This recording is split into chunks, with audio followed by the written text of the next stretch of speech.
Bonsoir, bienvenue à ce partage et prières. Premièrement, merci d'être là, fidèle à chaque semaine en ligne pour voir nos partages. Merci d'être là toutes les semaines pour prendre du temps dans la parole de Dieu. Et sans plus tarder, nous allons entrer dans notre sujet que Dieu a mis sur mon cœur ce soir. Et j'espère que ça va vous toucher. Moi, ça m'a parlé beaucoup. Et si je peux donner un titre à mon message ce soir, c'est « Il te manque une chose ». Il te manque une chose. Donc, sans plus tarder, tournez avec moi dans Marc, chapitre 10, pour lire le verset 17 à 22. Marc, chapitre 10, verset 17 à 22. Et c'est Jésus ici qui s'en va, et un jeune homme qui va arriver, ça commence au verset 17. Comme Jésus se mettait en chemin, un homme accourut et se jetant à genoux devant lui. Et dit, « Bon maître, lui demanda-t-il, que dois-je faire pour hériter la vie éternelle? » Jésus lui dit, « Pourquoi tu m'appelles bon? Il n'y a de bon que Dieu seul. Tu connais les commandements.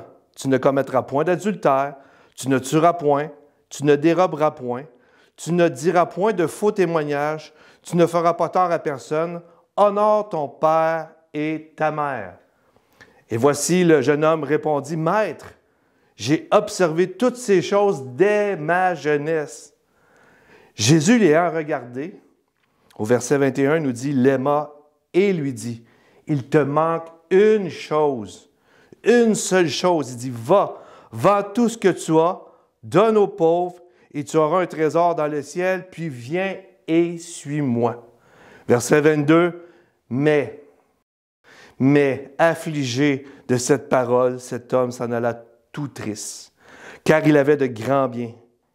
Jésus, regardant autour de lui, dit à ses disciples qu'il sera difficile à ceux qui ont des richesses d'entrer dans le royaume de Dieu. Un récit qu'on connaît peut-être, ou que vous avez entendu souvent, sur ce jeune homme qui va venir voir Jésus. Et ce jeune homme-là va se jeter à genoux devant Jésus. Vous savez, se mettre à genoux devant quelqu'un, je ne sais pas si vous l'avez fait. Moi, je n'ai pas fait ça, mais il y en a qui font ça. Ils se mettent à genoux pour demander en mariage l'élu de leur cœur. Des fois, on se met à genoux pour prier Dieu. Mais aussi, des fois, on se met à genoux et on crie à Dieu, on implore Dieu. On a un besoin qui est plus grand que nature. Et ce jeune homme-là, c'est dans cette position-là qu'il se trouve. Il vient et il va devant Jésus, il se met à genoux. Il veut lui demander quelque chose. C'est un point critique dans sa vie pour qu'il puisse se jeter devant Jésus, parce qu'on ne se met pas devant quelqu'un à genoux n'importe comment. Mais le premier point qu'on regarde ce soir, un des points que j'ai remarqué, premièrement, au verset 21, ça nous dit que Jésus l'aima. Jésus était rempli de compassion. Il n'a pas jeté un coup d'œil superficiel sur ce jeune homme qui est venu vers lui, mais il était tendre et compatissant et il a considéré ce jeune homme. Mais ça dit que Jésus l'aima. Une chose que nous devons savoir quand nous venons à Jésus, quand je viens à Jésus, si tu viens au pied du Seigneur, que tu te mets à prier à genoux, lui demander quelque chose, la première chose que nous devons savoir, que tu dois savoir, c'est que Jésus nous aime. Il t'aime, il m'aime. Il aime ce jeune homme pour une chose. Premièrement, son sérieux, parce que ça dit qu'il a accouru. Je peux te dire que quand tu accours vers quelque chose, parce que c'est sérieux, il y a une urgence, sinon tu prends ton temps. Jésus aimait son sérieux. Il était sérieux, le jeune homme. Deuxièmement, il a aimé son humilité. Oh, c'est un grand mot, ça. Hein? Il s'est jeté devant Jésus avec humilité. Et aussi, son importante requête. Sa demande était importante. Il ne demandait pas du superficiel. Il voulait avoir quelque chose qu'il ne possédait pas malgré tous les biens qu'il avait. Il lui manquait quelque chose. Et quatrièmement, son implication. Jésus lui demande qu'est-ce que tu veux que je fasse? Il veut avoir la vie éternelle. Il dit, fais les commandements, fais ceci. Et il a tout appliqué. Il était impliqué. Donc, c'est du sérieux. Et ce soir, une chose qu'on peut voir, c'est que son besoin était plus grand que tout ce qu'il possédait. Ce soir, on peut avoir beaucoup de choses autour de nous. On peut avoir de nombreux biens. Je peux posséder plein de choses, mais il peut quand même avoir un manque dans mon cœur. Il me manque une chose. Ce soir, malgré tout ce que les efforts que tu as peut-être fait, ton sérieux, peut-être que tu as fait des temps de prière, tu t'es humilié devant Dieu, ta requête est importante, Tu es impliqué, je suis impliqué, on vient devant Dieu, mais des fois, il nous manque quelque chose. Ce jeune homme-là, il lui manquait quelque chose. Son besoin était peut-être bien grand, mais tout ce qu'il avait ne pouvait répondre à ce besoin. Ce soir, es-tu comblé? Es-tu satisfait? Es-tu épanoui pleinement? Es-tu accompli dans ta vie malgré tout ce que tu as? Moi, je crois qu'au-delà de tout, nous avons besoin de quelque chose de plus grand. On a besoin de Dieu. Et le plus grand ce soir, c'est Jésus. Le plus grand ce soir, celui qui peut répondre aux besoins le plus profond de nos cœurs, qui peut enrichir notre vie intérieure, c'est bien le Christ, Jésus le Sauveur. Il va venir devant le plus grand de son époque, le plus grand rabbin par excellence, Jésus lui-même. Il va lui demander « Que dois-je faire pour avoir la vie éternelle? » Peut-être que pour toi qui m'entends pour la première fois, tu te dis « Ah, la vie éternelle, c'est un peu abstrait, puis en même temps, c'est clair. La vie éternelle, c'est de vivre pour toujours. » Mais une des définitions que Jésus nous montre dans Jean 17,3, j'aime cette définition-là, ce n'est pas l'ultime définition, mais qu'est-ce que la vie éternelle? Et ça va vraiment nous aider ce soir à comprendre où on doit mettre notre cœur, où je dois mettre mon cœur. Et Jésus dit dans Jean 17,3, il dit « Or, la vie éternelle, c'est quoi? C'est qu'ils te connaissent, toi, le seul vrai Dieu, et celui que tu as envoyé, Jésus-Christ. » Donc, la vie éternelle, oui, c'est un concept de l'éternité. Ça nous dépasse parfois parce que ça parle d'éternité, vivre pour toujours. Je crois que ce jeune homme-là, dans son cœur, il avait tout sauf une chose. Il voulait avoir une vie abondante, il voulait vivre longtemps, il voulait la vie éternelle. Mais premièrement, pour nous, en 2023, la vie éternelle, c'est que toi et moi, on connaît Dieu et celui qui a envoyé Jésus-Christ. Deuxièmement, son affirmation stupéfiante que Jésus va lui dire, parce que ce jeune homme-là, il a dit « Écoute Seigneur, je veux avoir la vie éternelle. » Et Jésus lui dit « Bien, fais les commandements. Tu ne tueras point, commets pas l'adultère, ne dis pas de faux témoignages, honore ton Père éternel. » Il a tout fait ça. Mais pourtant, il te manque une chose. Il y avait beaucoup de choses dont il ne manquait pas. Ce jeune homme-là avait de grands biens. Il y avait beaucoup de choses qui ne manquaient pas, mais une des choses qui lui manquait, c'est d'être rempli intérieurement de cette assurance qu'il avait une place pour l'éternité, que sa vie ne s'arrêtait pas sur terre. Vous savez, parfois, on peut se poser cette question. Je ne sais pas si tu t'es déjà posé cette question-là, de travailler toute notre vie, de travailler à la sueur de notre front, de faire de notre mieux, et on meurt, puis il n'y a plus rien après. Non, non, non. Ça continue. Et Jésus veut nous offrir, veut t'offrir, il nous offre à chaque jour de pouvoir le suivre, parce qu'il est la vie éternelle.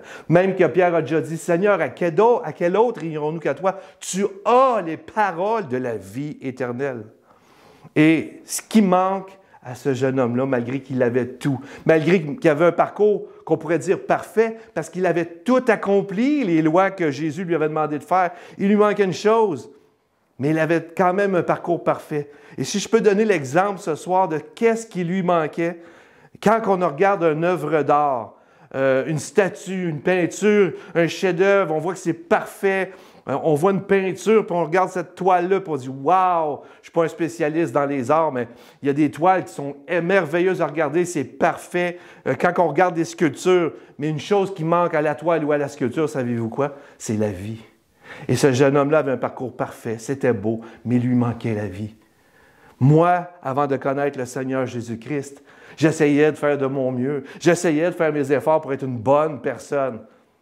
J'essayais d'avoir un bon parcours. Malheureusement, je n'avais peut-être pas le même parcours que ce jeune homme-là, mais il me manquait une chose, la vie éternelle, suivre Jésus. Donc, ce soir, Jésus est le chemin, la vérité et la vie. On ne peut aller au Père que par lui. Troisièmement, l'appel crucial que Jésus va lui envoyer. Vous savez, quand on vient au Seigneur, le Seigneur nous aime. Le Seigneur est attentif à notre demande. Le Seigneur va nous demander ce qu'on veut, mais il va nous demander aussi d'agir. Il dit, « Va, vends tout ce que tu as. » Grosse réponse. Peut-être pas la réponse que ce jeune homme-là attendait. Et parfois, ce n'est peut-être pas la réponse que nous attendons, mais sachons une chose, que quand Dieu nous dit quelque chose, ce n'est pas toujours quelque chose qui est agréable sur le premier regard ou la première réponse que Dieu nous donne, mais elle est salutaire pour chacun de nous. Aussi sévère la réponse de Jésus, aussi sévère est parfois la parole de Dieu, mais grand mot, grand remède. Ça prenait quelque chose de puissant pour trancher. Et ce jeune homme-là est allé à Jésus. Et là, Jésus lui dit, « Va et vends tout. » Et il va dire, « Suis-moi. » Ce soir, je ne sais pas toi, moi, chacun de nous, nous devons abandonner quelque chose parfois. Puis c'est pas toujours, comme ce jeune homme-là, les richesses qui étaient le problème. C'était surtout son cœur qui était attaché à cela. Et la Bible nous dit, tu aimeras le Seigneur ton Dieu de tout ton cœur, de toute ton âme, de toute ta force, de toutes tes pensées. Le Seigneur veut que notre cœur soit vers lui, qu'on le suive. Dieu nous bénit, Dieu nous remplit de toutes sortes de choses, mais que ces choses ne fassent pas, comme ce jeune-là, un piège de nous aveugler vers celui qui peut nous donner encore plus, celui qui est le plus riche, le plus grand. Et ce jeune homme-là, peut-être qu'il avait oublié peut-être ces commandements-là. Jésus ne l'a pas dit, mais tu aimeras le Seigneur ton Dieu de tout ton cœur. Où est ton cœur? Où est mon cœur ce soir? Il me manque quelque chose, il te manque peut-être quelque chose dans ton cœur. Suis Jésus. Parfois, le Seigneur nous demande d'abandonner quelque chose pour le suivre. Le psaume 139, 23 nous dit « Sonde-moi, ô Dieu, et connais mon cœur. Éprouve-moi et connais mes pensées. Regarde si je suis sur une mauvaise voie et conduis-moi sur la voie de l'éternité. » Ce jeune homme-là avait une spiritualité. Il avait du discernement. Il était voir Jésus. Ça prend du discernement parce qu'il était voir la bonne personne. Et il avait une soif. Il connaissait les choses de Dieu, mais il lui manquait quelque chose. Et parfois, on peut s'égarer dans ce monde où on est comblé. On vit dans un monde où on ne manque de rien. Oui, on vit des temps difficiles où les épiceries coûtent plus cher, mais soyez honnête avec moi.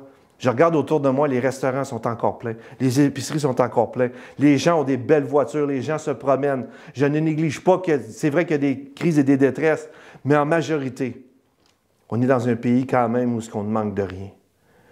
Et ce soir, est-ce qu'il me manque une chose? Est-ce que je dois abandonner une chose? Est-ce que mon cœur est viré sur autre chose que sur le Seigneur? Mais ce soir, nous allons aller dans ce temps de prière et un chant qui nous dit « Je te donne mon cœur » et de dire « Seigneur, sonde-moi, regarde à mon cœur. » Et c'est ce que Jésus a fait. Il a regardé au cœur de ce jeune homme-là, puis il était sincère. Et Jésus lui a répondu. Peu importe la réponse que Dieu va te donner, dis oui, parce que tout concourt au bien de ceux qui l'aiment. Et ce jeune homme-là aimait Dieu, mais il a fallu qu'il se retourne triste. Et c'est de valeur parce qu'il est retourné, comme ça nous dit, affligé et triste. Déjà là, qu'il y avait un cri de désespoir de vouloir avoir quelque chose de grand, la vie éternelle. Mais comment va-t-il être consolé? Il est parti triste. Ses biens ne pouvaient pas le consoler. Malgré qu'il avait encore tous ses biens, il est reparti sans être consolé. Et ce soir, ne soyons pas comme ce jeune homme-là. Abandonnons quelque chose pour que notre cœur reste attaché au Seigneur. Donc, je vous souhaite un bon temps de prière. Et Seigneur, sonde mon cœur, sonde le cœur de mon frère, de ma sœur, de celui qui m'écoute, et conduis-nous. Conduis-nous, Seigneur, sur les voies qui mènent à l'éternité. On veut te suivre. Dans le nom de Jésus, prenez du bon temps. À la prochaine. Au revoir.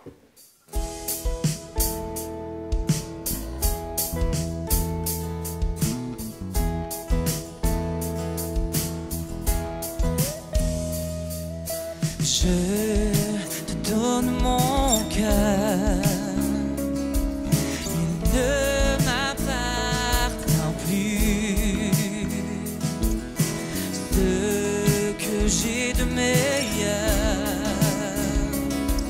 tout est pour toi, Jésus.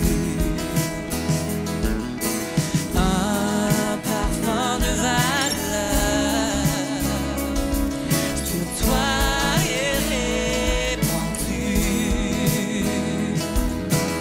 C'est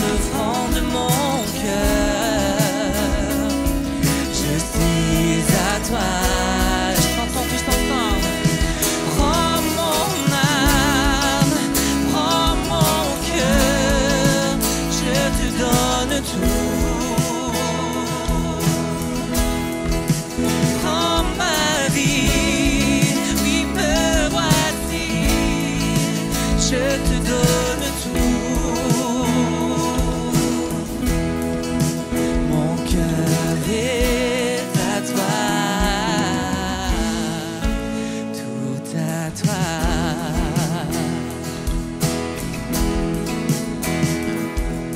Je te donne mon cœur, il ne m'appartient plus.